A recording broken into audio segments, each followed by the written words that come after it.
এই মুহূর্তে যিনি শুনছেন, আমার মনে হয় আমার ভিডিও যারা দেখেন তাদের 99% মানুষ জানেন এই সুরটা কার লেখা।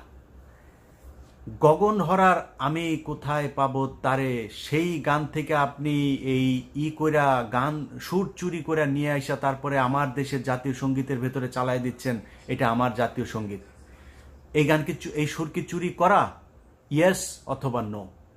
যারা আজকে এই ভারতের পেইড এজেন্ট টাকা পয়সা খেয়ে যারা কি বলে নাস্তিকগুলা জাতীয় সঙ্গীতের পক্ষে তারা এখন করছে। আর বেটা তুই জাতীয় সঙ্গীতের জন্য তোর এতই এই পুরো দেশটাই তো দখল হয়েছিল 15 বছর, তুই কোথায় ছিলি তখন? ওরে গিয়া জিজ্ঞেস করেন তোর বাপ রবীন্দ্রনাথ এই গগন হর করার থেকে এই সুর চুরি করেছে কি না। আমি ধর্ম অন্য দেশি কবে লিখেছে সব বাদ দিলাম। আপনি কি চান যে কারো চুরি করা সুর আপনি সারা